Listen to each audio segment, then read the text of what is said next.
السلام علیکم، میں ہوں سمیع ابراہیم اور آپ دیکھ رہے ہیں ہمارا یوٹیوب چینل 2 اپریل جمعۃ المبارک سن 2021۔ ڈسکا میں ری پولنگ کے حوالے سے سپریم کورٹ کا فیصلہ آ گیا۔ الیکشن کمیشن کا فیصلہ درست قرار پایا اور اب 10 اپریل کو حلقے میں دوبارہ پولنگ ہوگی، پورے حلقے میں دوبارہ پولنگ ہوگی۔ پولیٹکس اپنا ٹرن دکھا رہی ہے، تحریک انصاف بھی اپنی اسٹریٹجی بنا کے بیٹھی ہوئی ہے، نون لیگ کے بیانات بھی آئے ہیں۔ ہوگا کیا؟ الیکشن کیمپین کو کون لیڈ کرے گا بڑا امپورٹنٹ ہے، مسلم لیگ نون کے لیے بھی بڑا یہ امپورٹنٹ ہے اور تحریک انصاف کے لیے یہ الیکشن جیتنا بہت امپورٹنٹ ہے۔ تحریک انصاف بڑی پر امید ہے، لیکن اب یہ جو 10 اپریل تک پنجاب میں سیاست گرما گرم، روزانہ نئی سٹیٹمنٹس، لیکن یہ الیکشن اہم کیوں ہے؟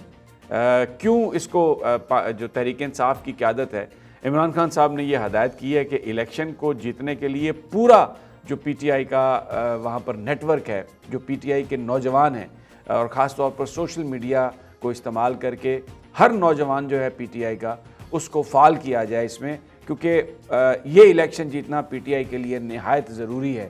عمران خان صاحب نے یہ میسیج دیا ہے آج اپنی ٹیم کو، اور عثمان ڈار کو یہ پھر دوبارہ یہ فرض دیا، ان کو یہ سونپا گیا کہ اس دفعہ آپ نے مکمل جو فعال کرنا ہے پی ٹی آئی کو۔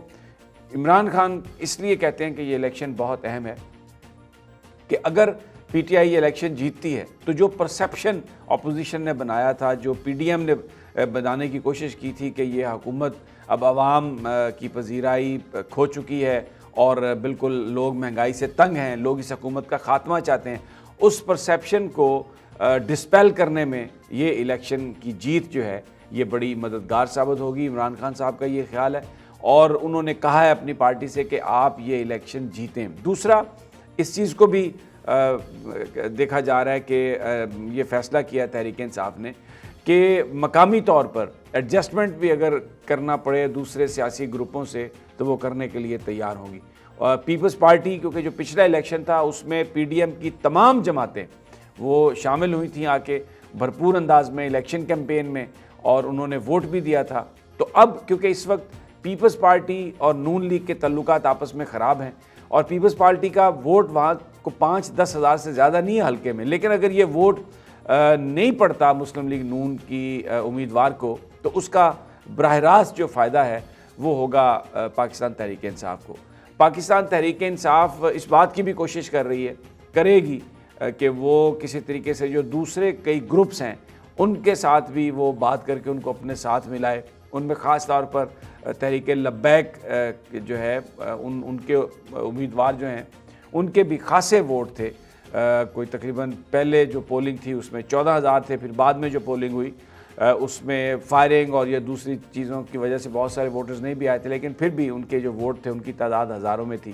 تو وہ پی ٹی آئی یہ کوشش کرے گی کہ وہ جو ووٹ ہیں یا تو وہ تحریک انصاف کو پڑ جائیں، اور اگر تحریک انصاف کو نہیں پڑھتے تو ان کے اپنے امیدوار کو پڑھیں۔ وہ یہ نہیں چاہتے کہ کسی طریقے سے بھی یہ نون لیگ کو یہ ووٹ جو ہیں چلے جائیں۔ ایک بڑا انٹرسٹنگ سینیریو ہے اور دوبارہ ایک موقع ملا ہے تحریک انصاف کو کہ وہ جو مسلم لیگ نون اور پی ڈی ایم کی جو پرسیپشن تھا اس کو وہ توڑ سکے اپنی پرفارمنس کے حوالے سے، اپنی غیر مقبولیت کے حوالے سے۔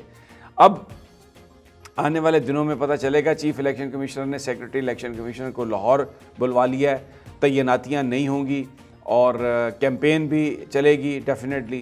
اب جیسے جیسے چیزیں یہ انفولڈ ہوں گی ہم آپ کے ساتھ شیئر کریں گے، لیکن ایک بڑا انٹرسٹنگ سینیریو یہ بن رہا ہے۔ دوسرا جو سب سے اہم ایک ڈیولپمنٹ ہے کہ دیکھیں، ویسے تو کرونا جو وائرس ہے اس نے تباہی اور بربادی پھیلائی ہے، لیکن ایک جگہ پہ کرونا وائرس نے دو جو ممالک ہیں آپس میں جن میں دوری آ گئی تھی تعلقات میں، ان کو بھی نزدیک کر دیا ہے۔ کیسے؟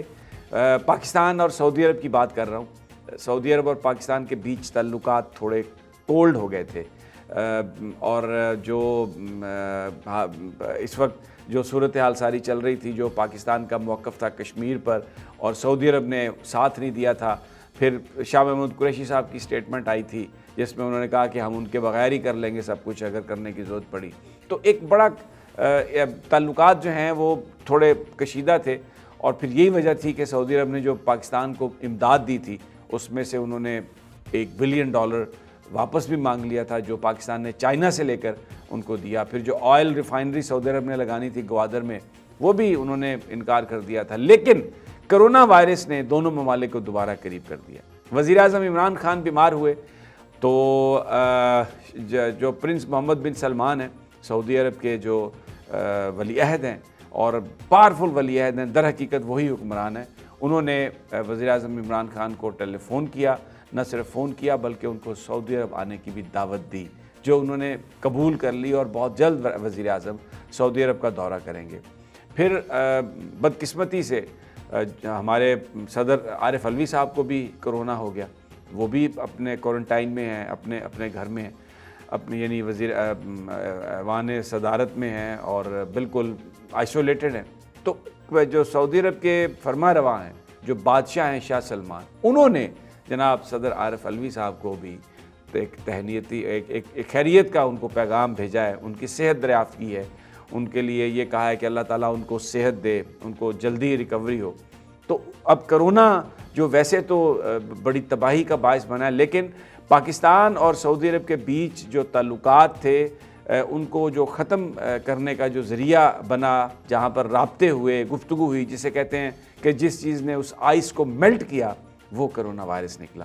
اور اب جلد وزیر اعظم جو ہیں وہ پلان کریں گے دورہ سعودی عرب کا. تعلقات میں جو بہتری ہے یہ ایک ایسی چیز، مطلب اس سے اسلام آباد میں جو پاکستانی سفارتکار ہیں وہ خاصے اس حوالے سے بڑے ایکسائٹڈ ہیں کہ یہ پاکستان کے لیے دوبارہ ایک نئی ونڈو جو ہے وہ کھلی ہے. کرونا وائرس میں جیسے کہہ رہا تھا کہ اس نے بڑی تباہی پھیلائی ہے. برطانیہ نے پاکستان کو ریڈ لسٹ میں شامل کر دیا. اس کے بعد جن کے پاس بزنس ویزا ہیں، جن کے پاس وزٹ ویزاز ہیں، وہ نہیں جا سکتے برطانیہ. سب سے پہلے تو صرف وہی لوگ جا سکتے ہیں جن کے پاس برطانیہ کی ریزیڈنس ہے اور برطانیہ کا پاسپورٹ ہے. لیکن ان کو بھی وہاں پر جا کے 10 دن کے کوارنٹائن سیلف آئسولیشن میں رہنا پڑے گا، ہوٹل میں رہنا پڑے گا. مینڈیٹری ہے، بھلے ان کے پاس کرونا ٹیسٹ ہے، نیگیٹو ہے، کچھ بھی ہے، لیکن ویکسین بھی لگی ہوئی ہے، جو کچھ بھی ہے 10 دن کے لیے مینڈیٹری ہے ان کا آئسولیشن میں رہنا، ہوٹل میں رہنا پڑے گا. اور اس کا خرچہ بھی وہ ٹریولر دے گا. 1700 پاؤنڈ اس کا خرچہ بتایا ہے برطانیہ کی حکومت نے کہ 1700 پاؤنڈ خرچہ آئے گا.